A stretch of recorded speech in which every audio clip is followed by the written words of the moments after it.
Olá, gente, sejam bem-vindos aqui a mais uma aula. E nessa aula nós iremos entrar já na reta final desse módulo, em que nós iremos falar sobre o último compartimento que falta na célula eucariótica, que é o núcleo. Então, nas próximas 3 aulas, nós iremos estar dedicados a falar sobre o núcleo da célula. Então, como sempre, trazendo no primeiro slide logo o conceito geral da aula. O que é o núcleo de uma célula? O núcleo, gente, ele nada mais é do que um compartimento, ele é uma organela, e é uma organela na qual está armazenada, cuja principal função, por assim dizer, é armazenar a informação genética da célula. De que forma? Na forma molecular de DNA. Nós já estudamos o DNA. Então, vejam que o núcleo, a membrana do núcleo, na verdade, ela constitui o que nós chamamos lá atrás de sistema de endomembranas. Ela está em continuidade física com o retículo endoplasmático, como vocês podem ver aqui. E quando nós observamos o núcleo, por ele ser um compartimento, ele tem uma membrana. E essa membrana do núcleo tem uma característica especial, que ela contém uma série de poros. Esses poros são de extrema importância, porque eles permitem uma comunicação do núcleo com o citoplasma, ainda que sejam compartimentos celulares separados. Então, o RNA mensageiro que está sendo gerado lá no núcleo, ele consegue ser transmitido ao citoplasma mediante passagem desse RNA por esses poros. Algumas moléculas do citoplasma passam para o núcleo mediante esses poros. Então, esses poros são de extrema importância para permitir a comunicação entre esses dois compartimentos. E aqui, se nós observarmos algumas figuras do núcleo, o que é que nós vamos ver? Então, a membrana do núcleo nós podemos chamar de envelope nuclear. Então aqui está aquela representação esquemática clássica de uma célula. O núcleo muitas vezes vai ser a parte mais proeminente de uma célula, quando nós observamos principalmente na vida real, no microscópio. Então, se a gente der um zoom aqui, o que é que a gente vai ver? A gente vai ver essa estrutura enorme, em que na parte interna tem essa imensa quantidade de filamentos, e essa coisa aqui no meio parece uma bola de pelos, mas nós vamos entender daqui a pouco o que é isso. E vocês podem ver que aqui na membrana nuclear, ou envelope nuclear, estão os poros, que eu acabei de falar. E já adiantando para vocês, gente, tudo isso aqui basicamente é DNA, o que está dentro do núcleo. Então observem aqui esses poros na membrana nuclear. Isso aqui é uma imagem real em microscopia eletrônica de transmissão, em que vocês podem ver aqui onde eu estou marcando com o pointer os poros da membrana nuclear, que permitem essa comunicação. E aqui é aquilo que a gente já vem falando. Afinal, toda célula possui núcleo? Claro que não, né, gente? O núcleo é um compartimento, é uma organela. Logo, só quem tem organela é célula eucariótica.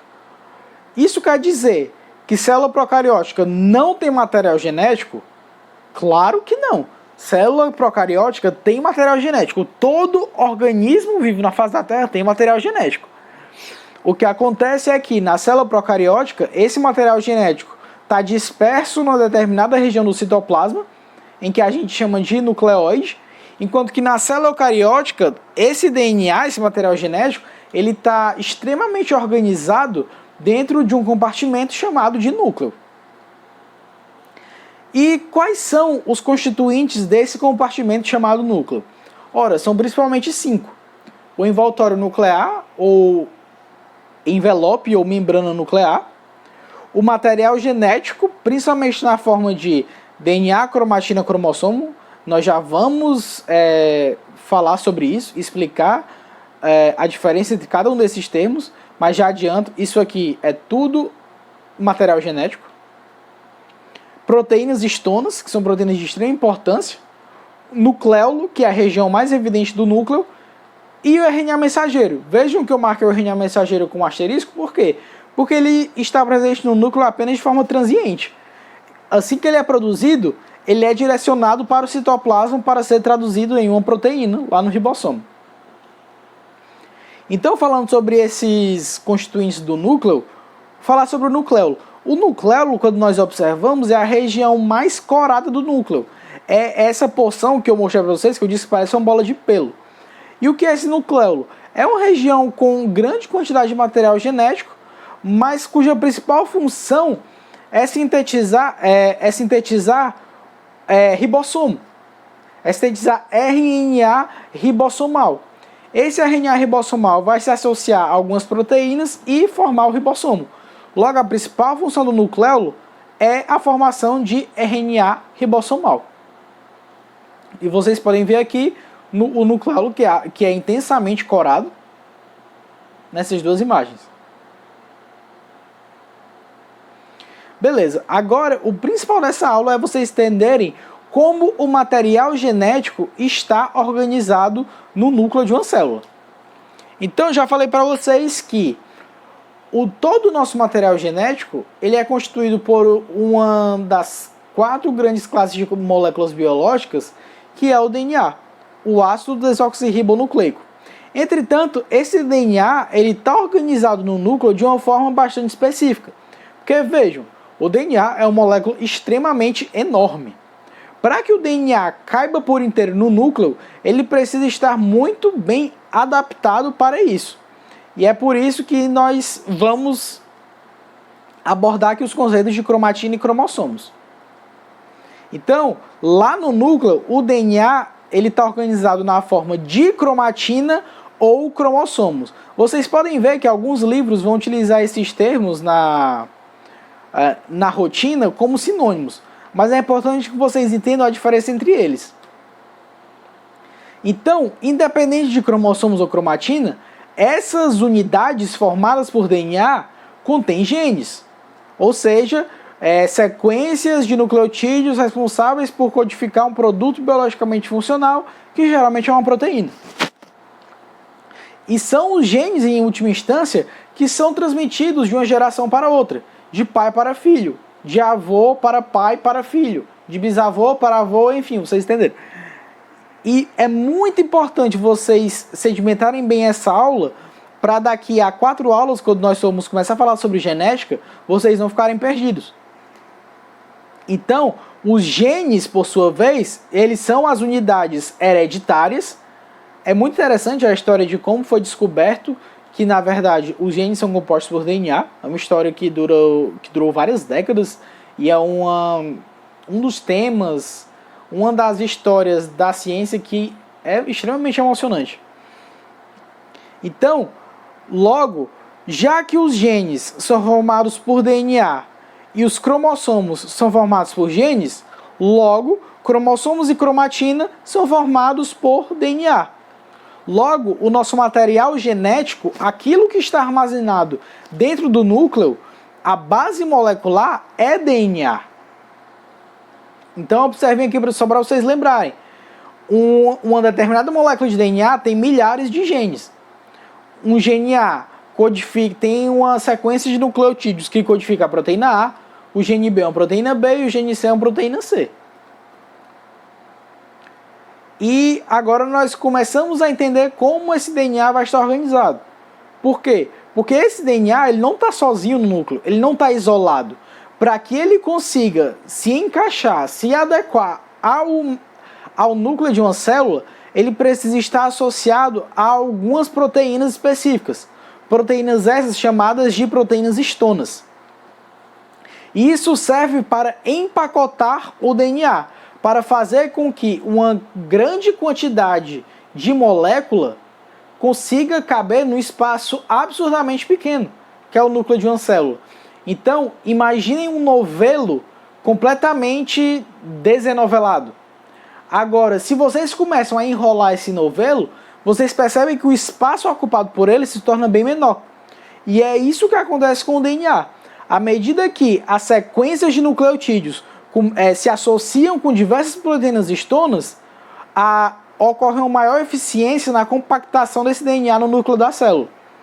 E nós chamamos esse conjunto de DNA interagindo com histonas de cromatina. Então, quando vocês ouvirem o termo cromatina, vocês já têm em mente, é o material genético da célula, mas é a organização desse material genético em que o DNA está associado a proteínas histonas.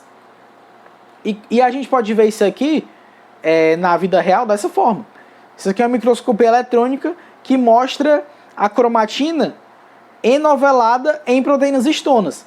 Vejam que esses fios é a molécula de DNA, são moléculas de DNA, e em cada esferazinha dessa que vocês estão vendo, são proteínas histonas diferentes. E nessas proteínas, a sequência linear de DNA faz diversas voltas, como se fosse realmente um novelo.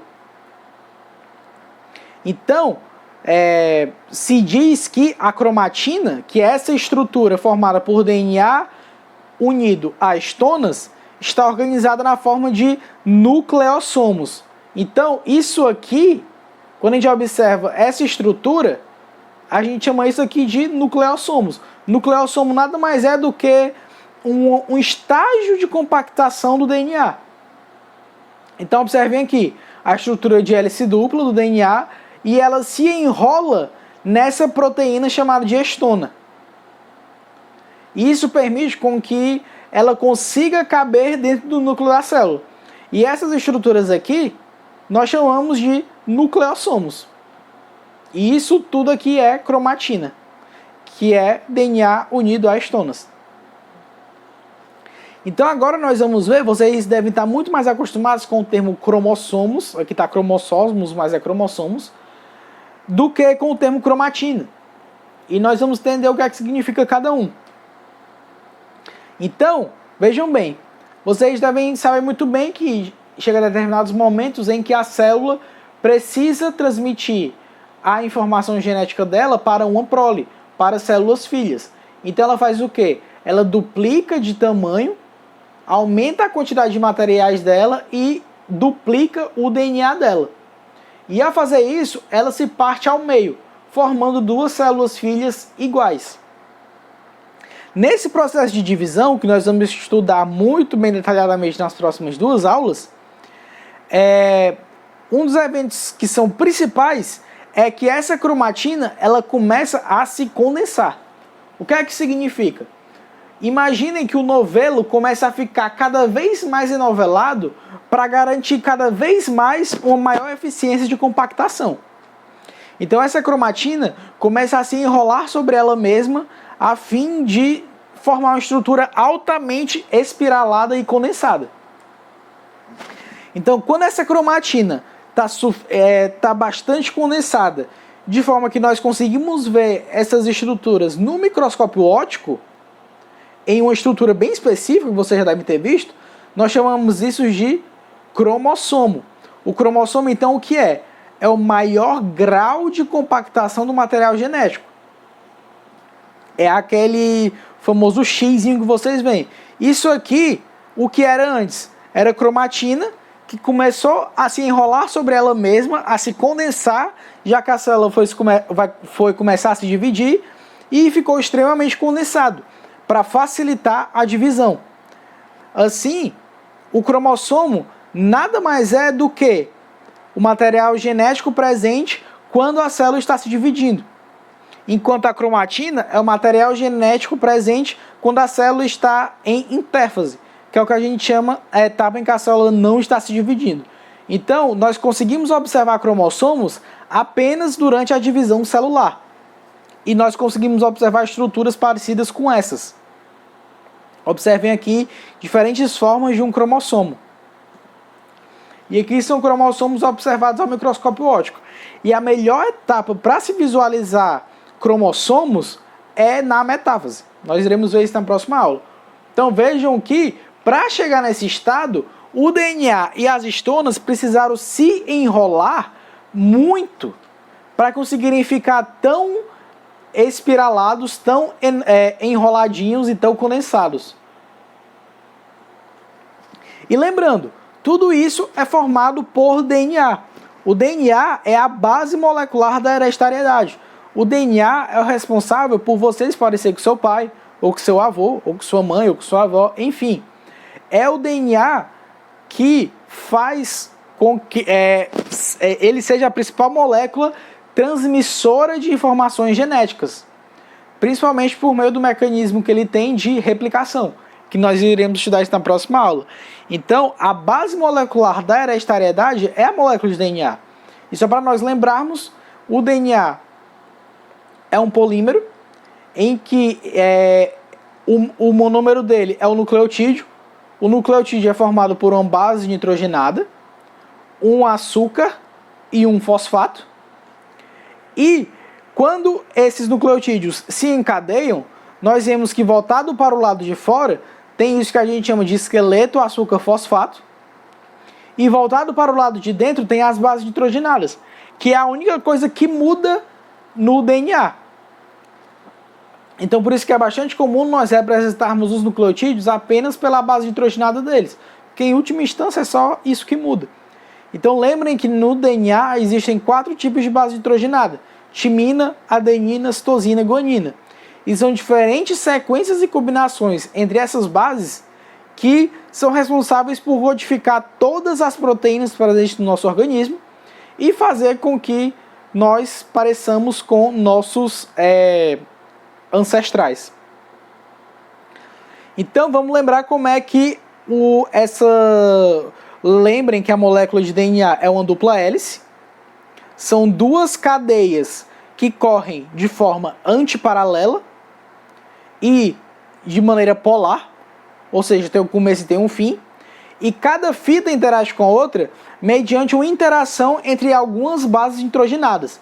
Então, essas bases nitrogenadas, elas interagem por ligações de hidrogênio, e essas ligações se dão principalmente entre as bases adenina, forma 2 ligações de hidrogênio com a base timina, e a citosina forma 3 ligações de hidrogênio com a base guanina.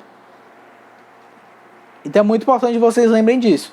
E é importante lembrar que uma fita corre na direção 5' 3', enquanto a fita complementar corre na direção 3', 5'. Caso vocês não lembrem o que significa isso, revejam lá atrás a aula de ácidos nucleicos.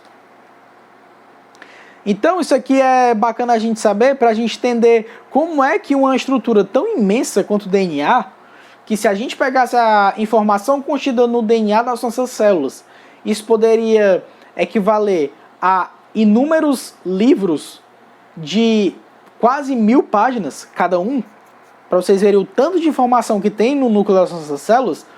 Como é que tanta informação numa molécula tão grande pode caber numa estrutura tão pequena como o núcleo? Então, para que isso aconteça, diversos graus de compactação tem que acontecer no DNA. Então, observem aqui, acompanhem o pointer para não se perderem. Aqui está a molécula de DNA como a gente conhece. Beleza. Só que a gente viu que lá no núcleo ela está interagindo com o quê? Com estonas. Então, para que ela caiba num menor espaço, essa molécula de DNA vem e se enrola sobre algumas proteínas estonas, formando os nucleossomos. Os nucleossomos são justamente essas estruturas em que o DNA está meio que agarrando as estonas. Então vejam aqui, quando o DNA passa pelas estonas, isso aumenta a eficiência da compactação.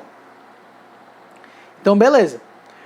E vejam que esses nucleossomos chegam um determinado momento em que eles começam a interagir um com o outro. Eles se dobram um sobre o outro, diminuindo ainda mais o espaço ocupado pelo DNA. Como vocês podem ver aqui nessa imagem, que eu continuo nessa figura aqui. Então vejam que começa aqui e continua aqui. Vejam que eu peguei esses nucleossomos e empilhei e enrolei uns sobre os outros, a fim de que o DNA consiga caber num espaço menor. E essa estrutura de vários nucleossomos empilhados e enrolados uns sobre os outros, nós chamamos de fibras de 30 nanômetros. E essas fibras de 30 nanômetros, por si, elas ainda se enovelam sobre elas mesmas. Então vejam que é uma estrutura que vai se enovelando sobre outra, que vai se enovelando sobre outra e sobre outra, para que tanta informação assim caiba num espaço tão pequeno quanto o núcleo de uma única mísera célula. E E lembrem que toda célula somática tem a mesma informação genética. Então vejam que chega um determinado momento em que essas fibras de 30 nanômetros se enovelam sobre elas mesmas, diminuindo ainda mais o espaço ocupado, formando o que a gente chama de fibras de 300 nanômetros, e até que chega no momento da divisão celular, em que o maior grau de compactação é alcançado e nós temos o cromossomo. Em que o cromossomo é extremamente importante, o cromossomo seja formado, porque ele facilita a separação do material genético por igual durante a divisão celular. Então vejam toda essa sequência de compactação do material genético dentro do núcleo da célula. Assim vocês entendem como é que tanta informação cabe numa estrutura tão pequena. E aqui é só para mostrar isso sob uma outra ótica. Aqui os nucleossomos empilhados uns sobre os outros, nucleossomos empilhados uns sobre os outros em uns sobre os outros, e nucleossomos, enfim, vocês já entenderam.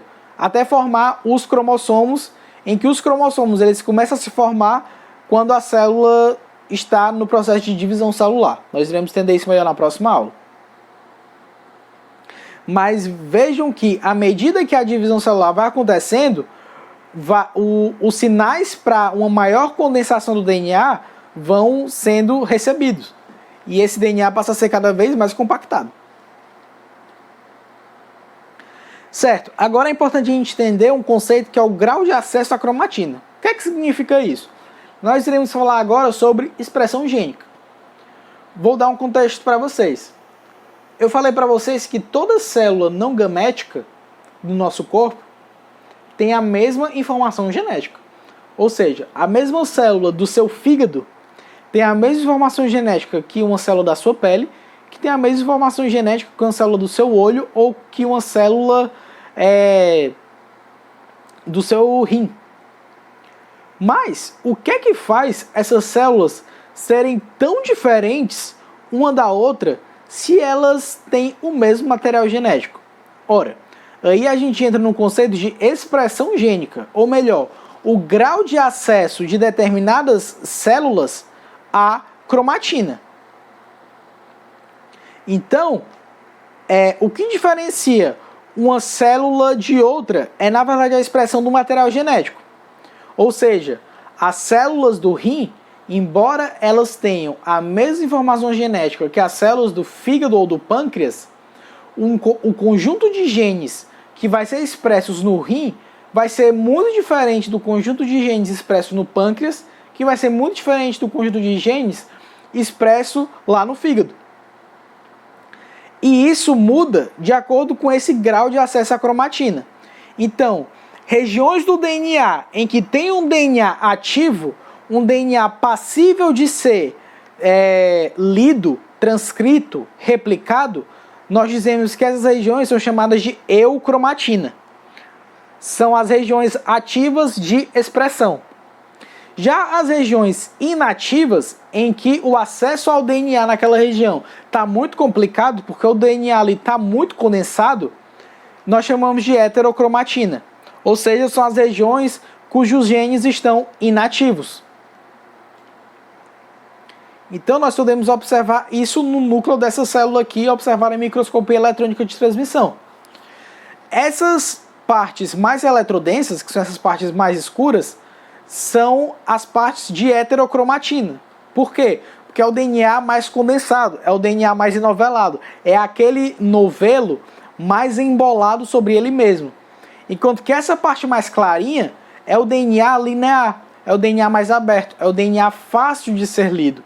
Então, essa célula em especial, ela só vai expressar genes que estejam nessa região cinza claro, porque é apenas nessa região que vai haver a expressão de genes, enquanto que nessa região escura não vai haver expressão de genes. Essa célula até tem esses genes, mas eles não serão expressos. Já podem ser expressos numa outra célula, como por exemplo, de outro órgão. Então é isso que faz as células dos nossos órgãos, embora tenham o mesmo material genético, elas sejam tão diferentes uma da outra. E agora uma pergunta, né? Por que esse DNA que é condensado, esse DNA mais escuro, nós dizemos que ele é inativo. Por que a heterocromatina é inativa? Ora, se eu acabei de falar que esse DNA está completamente embolado, enovelado sobre ele mesmo, as enzimas que fazem com que os processos moleculares aconteçam, como as enzimas que transcrevem genes ou as enzimas que replicam DNA, elas não vão conseguir acessar essas sequências de DNA. Logo, esse DNA não vai ser útil para aquela célula, por assim dizer. Logo, as enzimas só vão poder acessar a parte do DNA que pode ser facilmente lida, a parte linear, que é essa parte que é a de eucromatina, que é a de DNA ativo. Certo. Agora eu vou entrar numa série de conceitos muito importantes para que vocês solidifiquem bem essa parte de núcleo e material genético e posteriormente genética. Aqui eu estou dando para vocês as bases da genética. E um desses conceitos muito importantes é o conceito de ploidia. Você já deve ter ouvido falar de organismos haploides e organismos diploides. O que significa isso? Observem isso aqui. Observem aqui o pointer para vocês não se perderem. Um organismo haploide, ele tem apenas uma cópia de cada cromossomo. Então observem esse organismo aqui. Esse organismo, ele tem apenas 3 cromossomos, com uma cópia só de cada cromossomo. Então, o que diferencia esse organismo de um organismo diploide? O organismo diploide tem 2 cópias de cada cromossomo. Por quê? Porque uma cópia veio do pai e outra cópia veio da mãe. Logo, a gente já pode saber o quê? Que organismos diploides são originados a partir de reprodução sexuada. Reprodução em que há mistura de material genético. Já organismos haploides são gerados por reprodução assexuada. Ou seja, um organismo com uma bactéria, ela vai apenas replicar seu DNA e separar esse DNA replicado em 2 células absolutamente iguais. Logo, essa célula filha, ela tem apenas um genitor. E esse único genitor foi ele que doou todo o conjunto de cromossomos para essa célula filha. Então, isso é muito importante para vocês entenderem. Organismos diploides têm 2 conjuntos de cromossomos, um que veio do pai e outro que veio da mãe, enquanto organismos haploides só tem um conjunto de cromossomos, já que ele só tem um único genitor. E esses organismos haploides nós representamos pela letra N, enquanto que os organismos diploides nós representamos pela letra 2N. Então, todo procarioto e todo organismo que realiza apenas reprodução assexuada é haploide. Entretanto, nem todo organismo que realiza reprodução sexuada é diploide. Existem organismos poliploides, eu vou falar disso daqui a pouco. Então vejam que esse mesmo organismo diploide tem 3 conjuntos de cromossomos, assim como o haploide. Entretanto, ele tem 3 conjuntos que vieram do pai e 3 conjuntos que vieram da mãe. Então ele tem 3 pares. E cada par desse, que são de cromossomos muito parecidos, nós chamamos de cromossomos homólogos. Então, por exemplo, nós temos 23 cromossomos que os nossos pais nos fornecem cada um. Ou seja, nós somos organismos diploides que nas nossas células somáticas nós temos 46 cromossomos. Desses 46 cromossomos que nós temos, 23 vieram do pai, 23 vieram da mãe. O cromossomo 1 do pai e o cromossomo 1 da mãe, na gente, são chamados de cromossomos homólogos. Por quê? Porque eles têm o mesmo tamanho e eles têm o mesmo conjunto de genes. Mesma coisa os cromossomos 2, cromossomos 3 e por aí vai. Cromossomos homólogos são esses cromossomos de mesmo tamanho e que contêm o mesmo conjunto de genes. Então, células haploides contém material genético de apenas uma fonte ou de um conjunto de cromossomos e é um tipo de célula que ocorre nos gametas.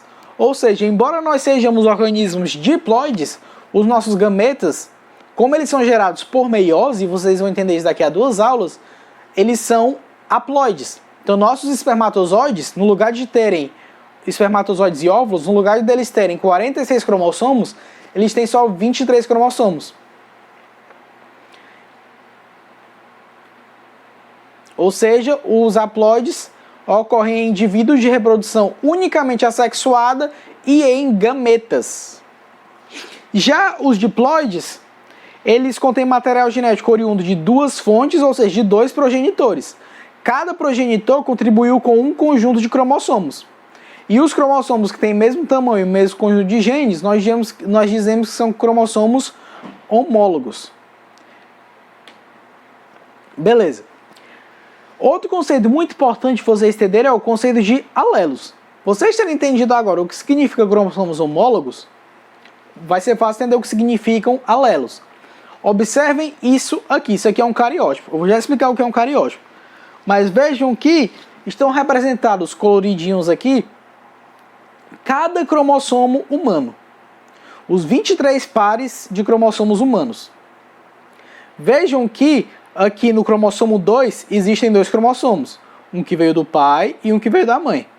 Cromossomo 3, um que veio do pai e um que veio da mãe. Cromossomo 4, um que veio do pai e um que veio da mãe. Por aí vai.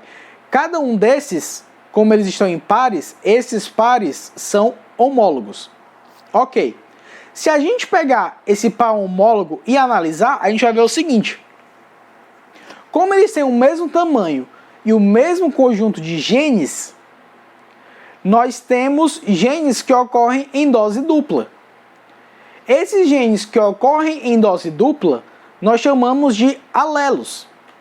Alelos nada mais são do que variações, versões diferentes de um mesmo gene, mas que codificam traços diferentes. Ah, como assim? Por exemplo, o gene que codifica a cor do olho é o mesmo. Entretanto, os alelos desse gene podem diferir de forma que um alelo vai ser responsável por determinar a cor do olho verde, outro alelo vai ser responsável por determinar a cor do olho castanho escuro, outro vai ser responsável por determinar a cor do olho azul e por aí vai. Um gene contém alguns alelos. Alelos são variações de um gene numa mesma população. E embora eles codifiquem o mesmo produto, mas são traços diferentes. O que é o traço? É justamente isso, pode ser a cor e por aí vai. Então, alelo é isso. Variações de um mesmo gene na mesma população. Então, aqui vejam que no cromossomo 12, o par homólogo, vamos supor que isso aqui é o cromossomo que veio do pai. Esse cromossomo que veio do pai tem um alelo diferente do cromossomo que veio da mãe. Ah, mas eles podem ter o mesmo alelo? Claro que podem, não é um problema. Mas é justamente a variação entre esses alelos que é um dos principais fatores de nós sermos muito diferentes, ainda que sejamos da mesma espécie. Nós iremos entender isso muito melhor quando estivermos falando de genética, mas é muito importante que vocês entendam esse conceito agora. Alelos são variações de um gene numa população. E nos nossos cromossomos homólogos, os alelos ficam na mesma posição, como vocês podem ver aqui. Vejam que esse é o mesmo gene, só que o que faz um ser um alelo Azão e outro ser um alelo Azinho, às vezes é apenas uma ou duas bases nitrogenadas. O que faz com que esse alelo Azão codifique uma proteína que vai ser responsável pela cor do cabelo ruivo. Enquanto esse alelo Azinho vai codificar a mesma proteína, só que por ter umas duas bases nitrogenadas diferentes, vai codificar uma proteína para a cor do cabelo castanho escuro. E um desses alelos vai se sobrepor sobre o outro. Geralmente o alelo que está em maiúsculo, que é o que nós chamamos de dominante, vai se sobrepor ao alelo que está em tamanho minúsculo, que é o que nós observamos aqui, que é o amarelozinho. Então, embora esses alelos eles codifiquem a mesma proteína, entre aspas, a variação A maiúsculo vai predominar sobre a variação A minúsculo, embora essa variação A minúsculo esteja presente nesse indivíduo. Então, por exemplo, usando esse exemplo do cabelo, se o alelo azão codificar uma proteína que determine a cor do cabelo ruivo e o alelo azinho codificar a proteína que determine a cor do cabelo preto, o que se sobressai é o azão, ou seja, a pessoa vai ter a cor do cabelo ruivo. Nós vamos entender isso melhor lá na frente. Então, é importante também nós explorarmos a estrutura morfológica de um cromossomo. Então, quando nós observamos um cromossomo, nós vemos que ele apresenta 3 elementos. O centrômero, que é essa região aqui do meio. Isso aqui é um cromossomo não duplicado. Isso aqui é um cromossomo duplicado. O cromossomo duplicado acontece na divisão celular. Então, existe o centrômero, que é essa região aqui do meio. Existe o telômero, que são as pontas, que eles têm uma determinada importância. E existe a origem de replicação, que é uma determinada sequência onde a enzima DNA polimerase vai começar a replicar esse cromossomo. E é importante a gente ver que, embora espécies proximamente aparentadas filogeneticamente, elas possuem cromossomos distintos, morfologicamente falando. Como que vocês podem ver que esse cromossomo humano é diferente desses cromossomos de chimpanzé. Certo. Agora eu quero falar de outro conceito para vocês que é muito importante a gente falar sobre isso agora. Que é o quê? As variações que podem surgir na estrutura do material genético. E essas variações nós chamamos de mutações. O que são mutações? Mutações nada mais são do que alterações permanentes em uma determinada sequência de nucleotídeos do DNA em virtude de alguma modificação física, como por exemplo radiação ultravioleta ou raios gama, ou alguma modificação química, como por exemplo oxidação causada por radicais livres, poluentes ambientais e por aí vai. Então, o que acontece na mutação? Nós temos essa determinada sequência de nucleotídeos que codificam uma determinada proteína. Ao sofrer uma mutação, uma dessas bases nitrogenadas vai ser trocada permanentemente, que é essa timina aqui. Então essa timina, ela sofreu uma modificação, essa modificação não pode ser ajeitada, não pode ser reparada, e ela foi substituída por uma citosina. Isso é problemático? Pode ser problemático ou pode não ser. Se for uma mutação que nós chamamos de pontual, em que apenas uma base nitrogenada é modificada, muitas vezes essas mutações são irrelevantes. São mutações que nós chamamos de silenciosas, porque elas não causam uma mudança no fenótipo. Inclusive, as mutações são muito boas a nível de evolução de espécies. A mutação não é o único tipo de mudança que pode ter no material genético, mas nós vamos falar disso nas próximas aulas, mas a mutação é uma das principais formas de haver variação entre indivíduos de uma mesma espécie. É o que faz eu ser diferente de você que está assistindo. Nós temos um conjunto de mutações diferentes. São mutações, por exemplo, que fazem surgir novos alelos numa população. E por aí vai. Mutações são muito importantes. Elas não são de todo ruins. Evolutivamente falando, elas são importantíssimas. Entretanto, uma mutação pode acontecer apenas a nível de gene, como é o caso aqui. Apenas uma base nitrogenada de um único genezinho foi mudada. Ou pode ser uma mutação grandona, que pode acontecer a nível de cromossomo. Aí essa é uma mutação bem mais perigosa, que pode ocasionar doenças gravíssimas. Então aqui são os tipos de mutações que nós chamamos de mutações gênicas, que são mutações que acontecem apenas em um gene. E essas mutações podem ser de 3 tipos. Pode ser uma deleção, uma inserção ou uma substituição. Então acompanhe aqui. Supondo que tenha havido um evento mutagênico aqui, vejam que aqui há um par GC. Essa guanina, por algum motivo, ela sofreu um evento mutagênico e um desses 3 eventos aqui pode acontecer. Se ocorrer uma deleção, essa guanina ela vai ser removida da sequência de nucleotídeos. E isso pode ocasionar problemas. Se ocorrer uma inserção de uma base nitrogenada nova, isso pode ocasionar problemas. Por quê? Porque lembrem que o DNA é lido em trincas. Se for adicionado um novo nucleotídeo, vai dar um problema aí na leitura dessas trincas. A mesma coisa acontece com deleção. E outro tipo de mutação é a substituição, que foi essa que eu mostrei para vocês. Uma base nitrogenada mudada por outra. O que pode ou não levar a consequências na saúde. Esses são os 3 principais tipos de mutações gênicas. Agora, existem as mutações cromossômicas, que são bem mais perigosas. Então, essa questão que eu falei, mutações são muito importantes para que haja evolução. Eventos que misturam material genético ou que modificam o material genético são de extrema importância. E as mutações cromossômicas, elas podem ser agrupadas em 3 categorias principais. Podem ser do tipo rearranjo cromossômico, ou seja, vão ocorrer alterações na estrutura física do cromossomo, aquela estrutura que eu mostrei no slide passado.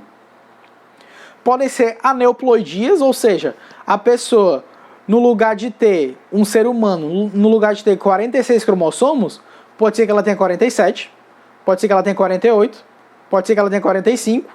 Enfim, aneuploidia significa o quê? Um número de cromossomos anormal se comparado ao número padrão da espécie. Ou seja, um humano que não tenha 46 cromossomos. Um exemplo disso é a síndrome de Down, que no lugar da pessoa ter 46 cromossomos, ela tem 47, porque há um cromossomo extra no cromossomo 21. E o terceiro tipo de mutação cromossômica são as poliploidias, que é o quê? Quando mais de um conjunto de cromossomos é adicionado. Isso é bastante comum em plantas e extremamente importante para a evolução de plantas. Mas é algo bem complexo que nós não iremos entrar agora para falar. Nós iremos falar principalmente sobre esses 2 principais tipos de mutações. Então, só para vocês terem ideia, poliploidias é o quê? É tudo aquilo que é acima de diploide. Então, se é um organismo que é triploide, tetraploide, hexaploide, por aí vai. Ou seja, realmente, 3 conjuntos de cromossomos, 4 conjuntos de cromossomos, enfim, é bem complexo. Então aqui são os principais exemplos de mutações cromossômicas. E o nome delas já entrega. Ou seja, isso aqui são as mutações cromossômicas do tipo de rearranjo, que são essas do número 1 aqui, onde há alteração na estrutura física. E os principais tipos são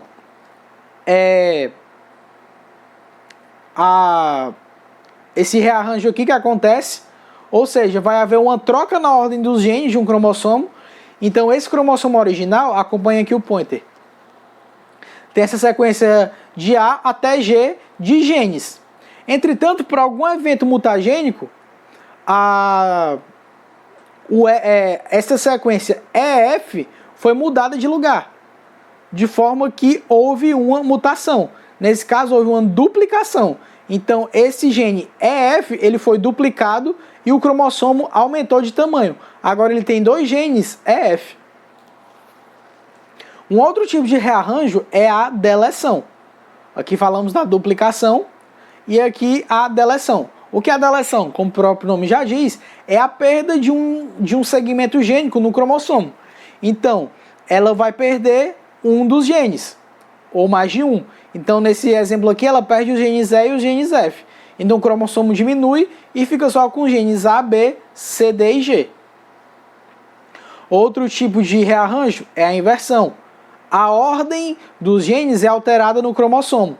Como vocês podem ver aqui, no lugar de ser A, B, C, D, E, F, G, depois da mutação fica A, B, C, F, E, D, G.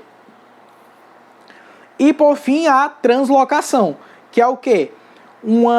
É uma troca de pedaços entre 2 cromossomos não homólogos. Troca de pedaços entre cromossomos homólogos é normal.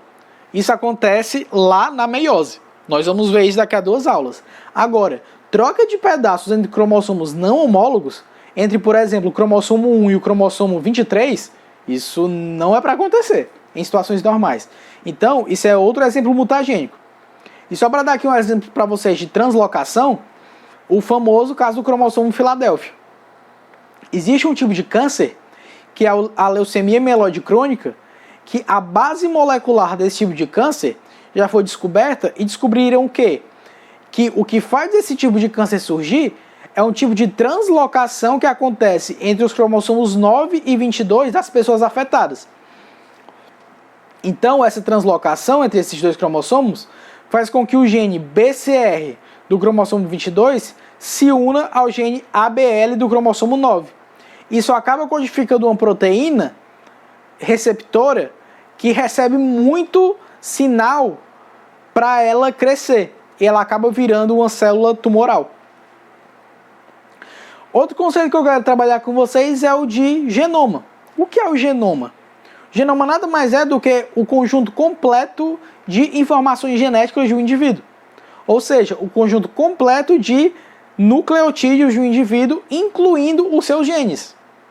Logo, todas as informações contidas no DNA na forma de sequência de nucleotídeos.